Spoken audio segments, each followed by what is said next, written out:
Salutations, everyone. Welcome back to Total Warhammer 3. I'm Lord Forwind, and today we've got a guide on the Nurgle faction, buildings, and economy.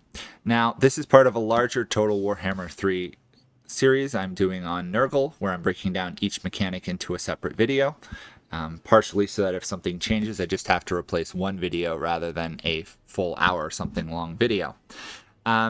So if you're interested in that, go check out the rest of those. I will try and put the playlists in the video, and hope you enjoy that. If you do, like, comment, subscribe again, and let's jump right into it.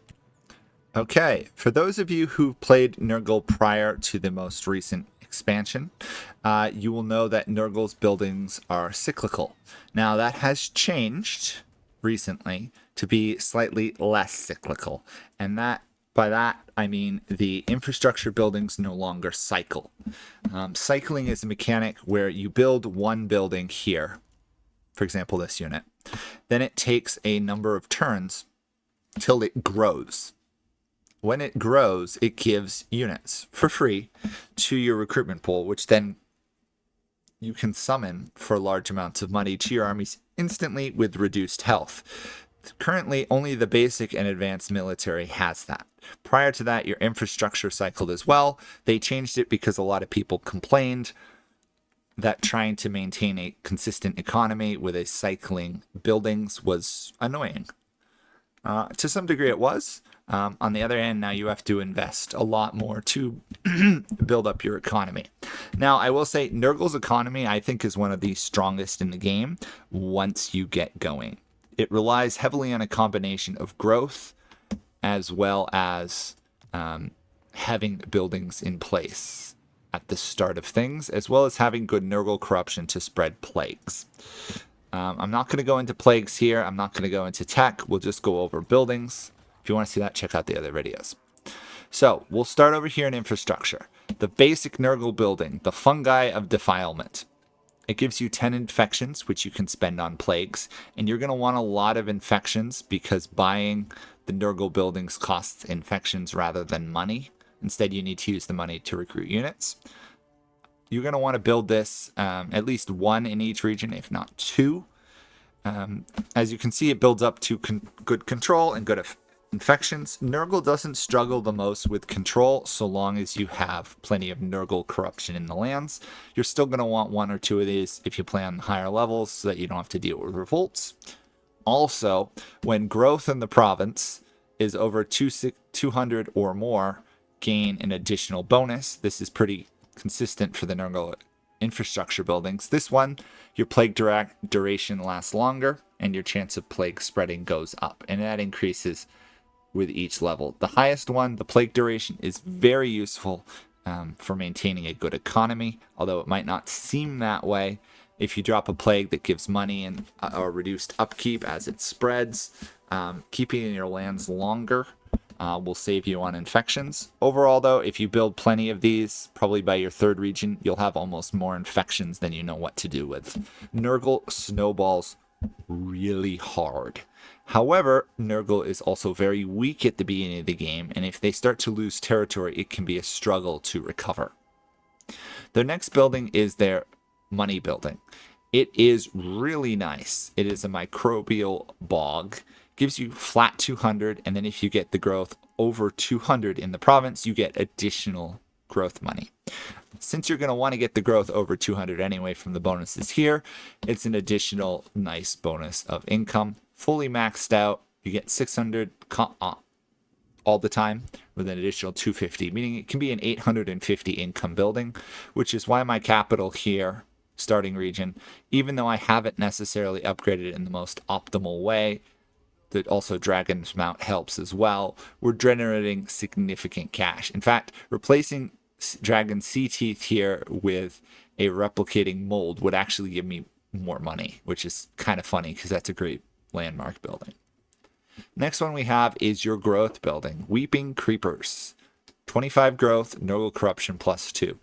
You need to build enough of these that you get over 200 growth. I didn't build many in this region because I have ports, as well as landmark buildings, which tied up my ability to get a lot of growth buildings. I still managed to get it over 200 anyway, using commandments, as well as faction bonuses and stuff. Also, be aware the Nurgle capital buildings, as they upgrade, also provide growth. So in a 4 region, you're looking at least 120 if everything's level 3.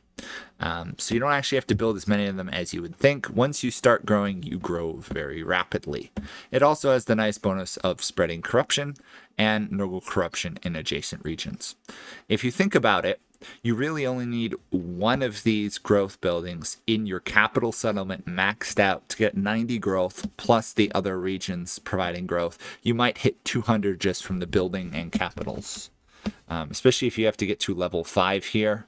If we look at the level 5 Nurgle building, it automatically gives 50 growth. Combined with this, you're at 140 to begin with. You don't need a ton of them. It's nice. Don't expect the Nurgle corruption to really spread to adjacent provinces.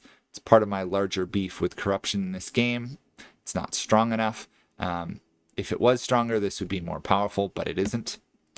Still, it's nice to have to get a little corruption spreading, especially if you take a province, wipe out the enemy. This will help you corrupt it faster. It will also help you maintain the corruption in your land if you don't fully own the full region. Which you should always look to own the full region as Nurgle, because he relies on combining the growth from multiple settlements. Now, the next one we have is the Carnivorous Compost. This is kind of a fun building, and it significantly helps with Nurgle's ability to recruit units because of how expensive his units are. You want as many recruitment costs reductions as possible. Stick this in your capital settlements so you get the full bonus. Recruitment is 25% cheaper. If you've got a lot of Nurgle corruption, it will be 50% cheaper anyway. So 75% cheaper units sounds pretty good to me. It also, once you get the growth higher, will give you recruit rank. Even the low ones give you recruit rank. Could be worth throwing down several places. Now, if we were to look at a minor settlement, you'll see obviously we're lacking the higher ones, but we still have access to a economy building that gives us 600 gold a turn, which is great. Now, in a minor settlement, obviously you do not have access to the advanced military, but let's go over that now. So you have 3 separate military buildings in your low level. You have got your demonic building, your human building, and your beast building, as I kind of like to call them. As soon as you build this, you will get summonable units. It will take several turns, and then it will give you more summonable units. It will go all the way around till you get some exalted plague bearers, and then it will reset. It costs infections to build, 200 of them, which means you're going to want to save up for that. And in fact, for Nurgle factions, it can be extremely tempting to start using plagues once you get 200 infections. You want to resist that urge as much as possible. Unless you desperately need a plague to cause attrition to the enemies, avoid that and instead throw down a basic military building. Even in your minor settlement, it will help. So, Nurgle factions cannot recruit units outside of these cycle summonable units, meaning you want to get a large pool of them coming in as soon as possible, because if you lose Nurgle units early game, it's extremely difficult to get them back, and it's the weakest part of the game for Nurgle when you can't recruit full armies. And later on in the game, it gets annoying that you can only recruit so many elite units, but if you've got 3 or 4 regions cycling, you'll have all the units you need. Then the next one, you get your basic military. So this is your Forsaken Marauders. I've already gone over units in another video. I particularly didn't find this the best military building to start with. I found the basic Plague Bearers and Nurgling building far more useful. The cost is cheaper, meaning you can get more of them on the field faster. Plus, you have various bonuses, and they're demonic. Now, over here is basically your War Beast tree. Later on, you can get spawns, Bile Trolls, all the way up to spawns of Nurgle and several Bile Trolls. It's a good building. The problem with this is a lot of these units, once you get to the higher levels, are expensive. Your economy won't probably be able to support them till you get to the second level. If you compare them 213, 250. They're not outrageous, but these ones fit more with the playstyle of Nurgle, cheap units to bog enemies down. Now, once you get to your advanced military buildings, be aware it costs 400 infections to build them.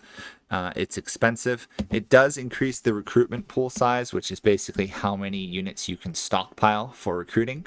So you're going to want to build this in every capital settlement you get, so that way you can recruit larger, more powerful armies instantly.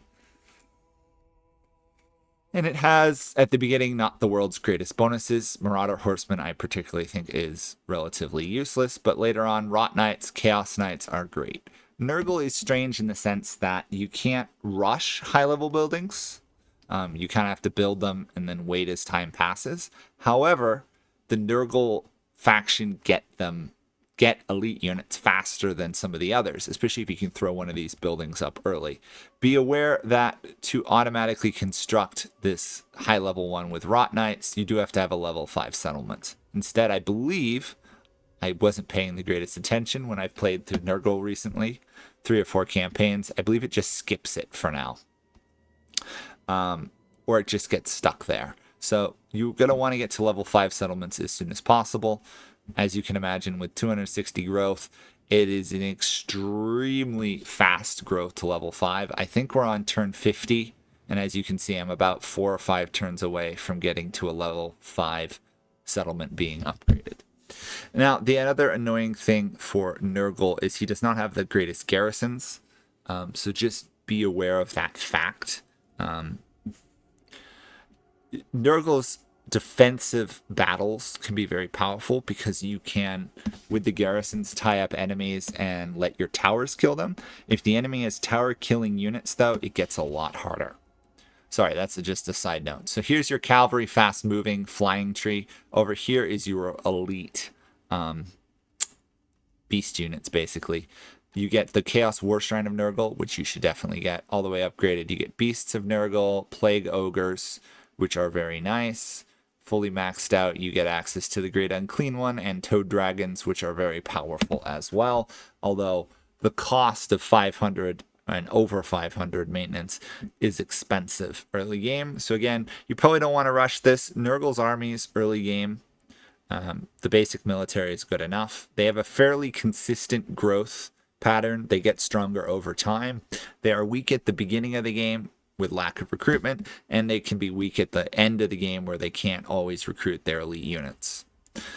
Overall, though, they've got very good buildings. It's nice to be able to throw down one building and then never have to worry about spending money on upgrading unit buildings. Instead, you focus on economy and having more armies, which is always good. Now, in terms of their defense buildings, they're kind of unique in that the defense buildings gives them access to hero units. Not a lot of defense buildings do this. Usually it's a unit building. This is the exception. So this one gives you access to Cultists of Nurgle, Exalted Heroes, as well as making your towers fire Nurglings, which is just hilarious. And the garrisons are actually fairly good. Plague Bearers are very strong defensive units, which works for defensive wall battles particularly well. Now, your minor settlements, similar thing. Obviously, without the walls, it becomes a lot harder, but it does give you more defenses, which Nurgle desperately needs to kill attacking armies. It's actually quite possible for Nurgle to time out defensive battles if you've got time limits on the battles, just due to its sheer tankiness. Plus, the walls give leadership, which is always handy in capital settlements, because if you have demonic units, which your garrison gives, they don't die. Fully maxed out, you get flying units, which is really nice.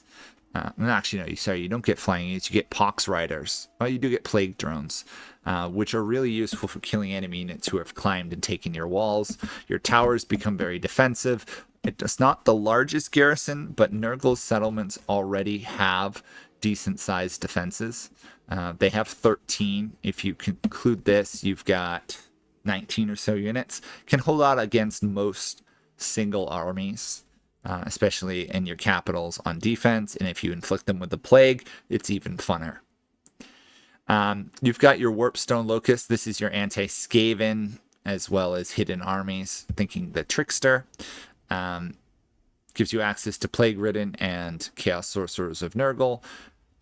Very useful. You're going to probably want to throw one of these down wherever you want to recruit heroes. Don't worry about the corruption or really the detection. You're not going to need this a lot unless you're in multiplayer and you're fighting somebody who's playing the Skaven or the Trickster. Outside of that, it's pretty unuseful. Garrison's much stronger. Now, that is basically all the Nurgle buildings, but we're going to take a slight detour here into looking at ports. Nurgle's ports don't give growth, they give infections, corruptions, and decent money, meaning Nurgle actually wants to be on the coast. Infections are very useful for building up your military. The money is really good for a port. The corruption is forgettable. But what really matters for Nurgle is their resource buildings.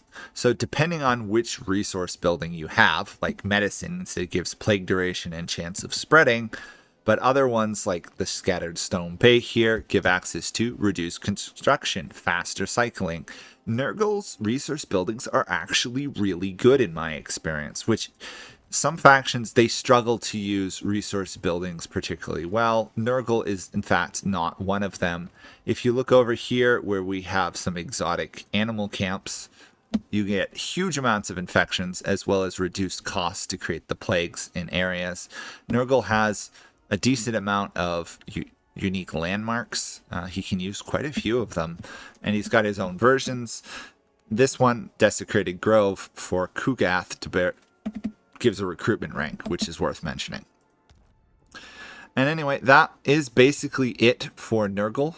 This game hasn't gone particularly far. I wanted to use an example so you could see the advanced buildings. Definitely, you want to defend your territories. Outside of if you've got ports or unique buildings, you're going to want to throw a garrison down in pretty much every settlement. The problem is if someone rushed in and they took, say, this settlement, right? I lose 30 growth. If I'm right on the line of 200 growth, that can be an economic crisis, as all of a sudden I lose the bonus income, I lose the bonus recruitment rank, I lose the bonus plague duration and spreading. You really need to protect your homelands as Nurgle. Once you get going, though, the growth rate is kind of nuts. I just took over this settlement several turns ago in this game, I believe, and already I'm upgrading settlements to level 4.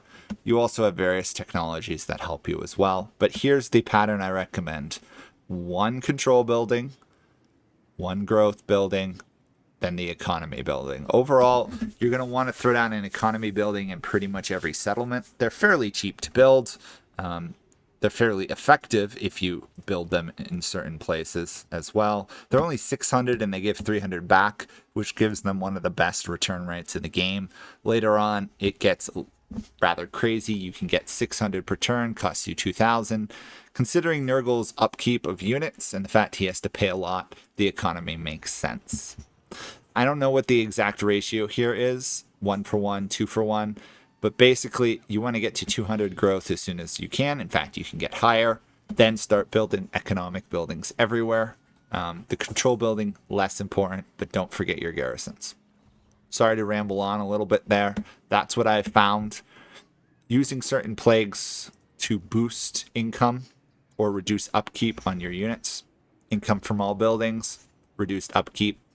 Not talking about plagues, but if you throw one of those down in your lands and you have increased duration of plague spreading, you can maintain the additional income for a long time in your regions, which is extremely helpful.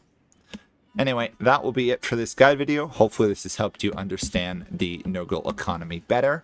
If you want to see the other stuff for Nurgle, check out the larger Nurgle guide playlist I have, or check out all my Total Warhammer 3 guides, which some are in the process of being updated at this time. But overall, I'm going to try and keep them as regular as I can. Anyway, thank you guys all for watching. Hope you enjoyed it. Hope it helped you. If it did, leave a comment below.